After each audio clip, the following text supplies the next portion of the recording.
Jalan Sumatera lintas tengah, tepatnya di Jalan Alam Syah Ratu Prawira Negara, Kelurahan Kelapa 7, Kecamatan Kota Bumi Selatan, Lampung Utara, yang ambles hingga Minggu siang belum diperbaiki.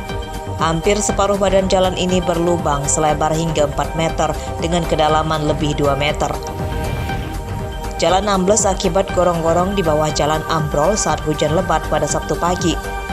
Jalan ambles tidak melumpuhkan arus lalu lintas karena di lokasi terdapat 2 jalur. Di jalur jalan yang ambles, kendaraan besar tidak diperbolehkan melintas karena dikhawatirkan mencelakakan. Arus lalu lintas untuk kendaraan muatan berat seperti truk dan bus antar kota antar provinsi dialihkan menggunakan jalur lawan arah di sebelahnya. Amblesnya Jalan Sumatera lintas tengah tidak merenggut korban jiwa. Para pengendara mendesak pemerintah melalui Balai Jalan Nasional dan Dinas Bina Marga Provinsi Lampung segera memperbaikinya.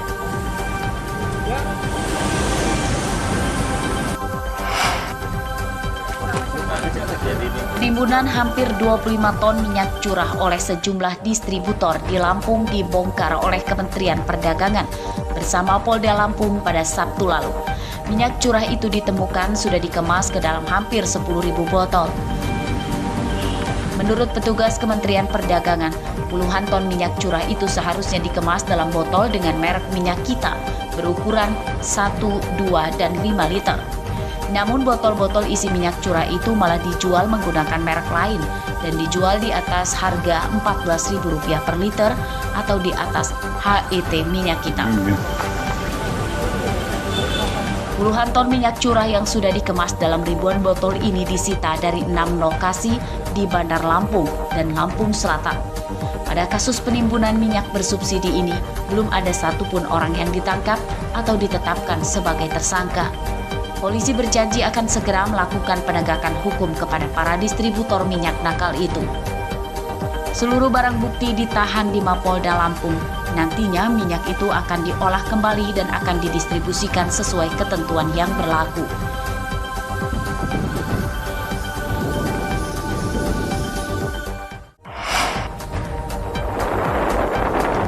Ratusan remaja yang sedang balapan motor di Jalan Desa Bulukarto, Kecamatan Gading Rejo, Pringsewu, kocar-kacir melarikan diri saat rombongan polisi menggerebeknya. Sayangnya, upaya para pembalap liar sia-sia. Polisi yang telah mengepung dari awal bisa mengadang mereka. Lebih dari 100 pembalap liar ditangkap berikut motornya. Menurut polisi, balapan liar di desa ini meresahkan warga. Selain beberapa kali menyebabkan kecelakaan motor, suara bising knalpot juga mengganggu kenyamanan warga yang sedang tidur. Ratusan pembalap liar diberi sanksi mendorong motornya dari lokasi balapan hingga ke Mapolres Pringsewu sejauh 3 km. Setelah tiba di kantor polisi, para pembalap liar ini kemudian didata dan diperbolehkan pulang dengan syarat dijemput orang tuanya masing-masing. Motor yang tidak dilengkapi surat-surat kendaraan ditahan polisi.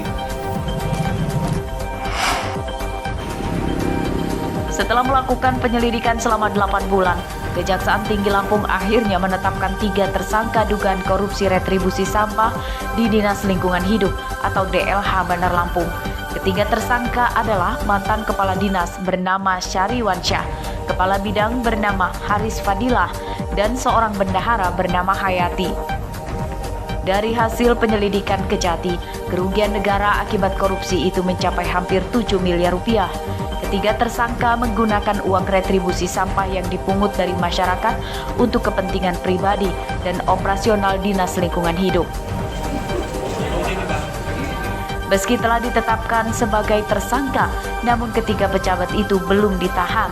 Kejati Lampung dalam waktu dekat akan segera memeriksa mereka. Korupsi retribusi sampah di Dinas Lingkungan Hidup Bandar Lampung terungkap setelah terdapat selisih angka target PAD dengan realisasi yang disetorkan ke kas daerah. PAD dari sektor retribusi sampah mulai 2019 hingga 2021 tidak pernah mencapai target. Dari hasil penyelidikan Kejati melalui karcis yang beredar, pungutan retribusi itu mencapai target dan rupanya uangnya tidak seluruhnya disetorkan ke kas daerah. Dari Embasi Termasuk Sidang. Bupati Lampung Tengah Musa Ahmad memenuhi panggilan jaksa penuntut KPK sebagai saksi dalam sidang lanjutan kasus suap penerimaan mahasiswa baru Unila di Pengadilan Negeri Tanjung Karang, Bandar Lampung, Selasa pagi. Musa Ahmad mengaku pernah dimintai tolong kerabatnya untuk menitipkan anaknya masuk ke Fakultas Kedokteran Unila. Namun Musa mengklaim tidak pernah memberikan uang kepada pihak Unila untuk meluluskan anak kerabatnya itu. Sebelumnya, nama Musa Ahmad mencuat karena masuk dalam daftar sejumlah pejabat di Lampung yang menitipkan anak atau anggota keluarganya supaya bisa masuk Fakultas Kedokteran Unila dengan memberikan uang pelicin.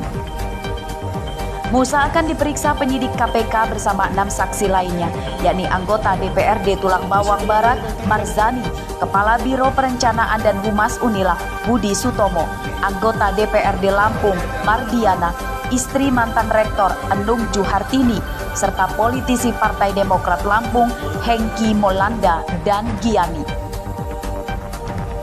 Kasus suap penerimaan mahasiswa baru Unila itu menyeret mantan Rektor Unila Karomani, mantan Wakil Rektor 1 Bidang Akademik Heriandi, dan mantan Ketua Senat Unila Muhammad Basri. Ketiganya sebagai pengendali penerimaan mahasiswa baru dari jalur mandiri. Para terdakwa memasang tarif puluhan juta rupiah hingga 300 juta rupiah per orang. Selain untuk pribadi, uang suap itu juga untuk membiayai pembangunan gedung Lampung Nahdien Center.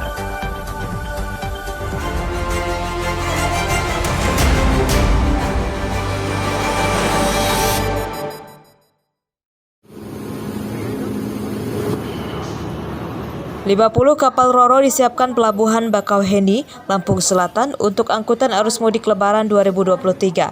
ASDP Bakauheni memperkirakan arus mudik Lebaran tahun ini sama ramainya seperti tahun lalu karena jadi tahun kedua setelah pelarangan mudik akibat pandemi COVID-19.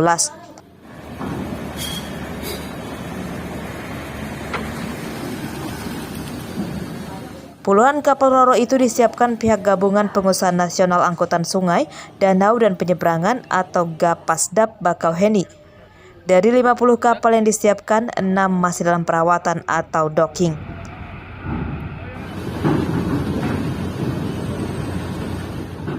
Kapal Roro untuk angkutan arus mudik hampir seluruhnya berukuran besar.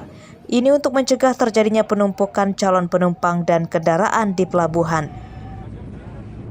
Jelas karena kemarin adanya pembatasan karena COVID, maka ini dikhawatirkan akan ada lonjakan. Oleh karena kami juga sudah mempersiapkan kapal-kapal yang memang mempunyai kapasitas yang besar, sehingga pada saat puncak itu kita bisa mengatasi dan bisa menyeberangkan dengan aman, nyaman tanpa ada insiden.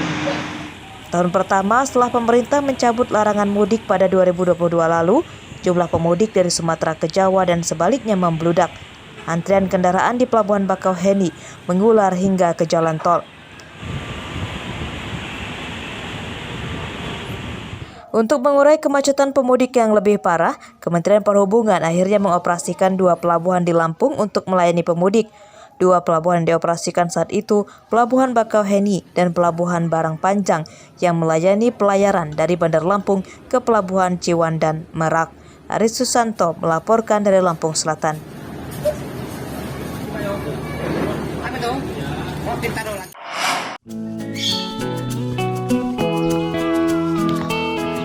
Meski Hari Raya Idul Fitri 1444 Hijriah masih sekitar 2 bulan lagi, namun industri rumahan kue kering di Bandar Lampung sudah mulai bergeliat.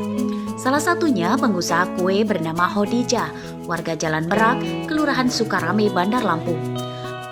Hodijah mulai kebanjiran pesanan pembuatan kue untuk Lebaran. Kue yang dijual Hodijah antara lain nastar, putri salju, ring keju, skippy, dan lain-lain. Sejak banyak pesanan, Hodijah rata-rata menghabiskan 100 kg tepung per hari untuk dijadikan aneka kue. Sebelum Lebaran saya sudah terima order karena memang konsumen saya itu, seller-seller saya itu memang sudah store orderan itu sudah dari 5 bulan sebelumnya gitu. Karena terkadang kalau sudah dekat-dekat waktu ya nggak kejar dengan iniannya. Banyaknya pesanan kue itu membawa berkah bagi tetangga Khadijah. Mereka dilibatkan untuk bekerja membuat kue. Kini Khadijah sudah memiliki sekitar 8 pegawai dan semua tetangganya. Alhamdulillah saya bekerja di sini sangat membantu untuk ekonomi keluarga. Untuk memasarkan kuenya, Khadijah kini mengandalkan puluhan resellernya karena sudah tak sanggup memenuhi pesanan sendirian. Kue kering itu dikemas mulai dari ukuran 500 gram dengan harga bervariasi antara 20 sampai dengan 50 ribu rupiah per toples. Omsetnya pun kini mencapai belasan juta rupiah per bulan. Bahan kue kering ini telah mempersiapkan kebutuhan Ramadan dan Lebaran bagi customernya. Nah, bagaimana dengan Anda pemirsa? Sudahkah Anda membuat perencanaan yang matang untuk mempersiapkan kebutuhan Ramadan dan Lebaran Anda nanti? Ada baiknya Anda membuat perencanaan dan persiapan yang matang mulai dari sekarang. Fitri Amalia melaporkan.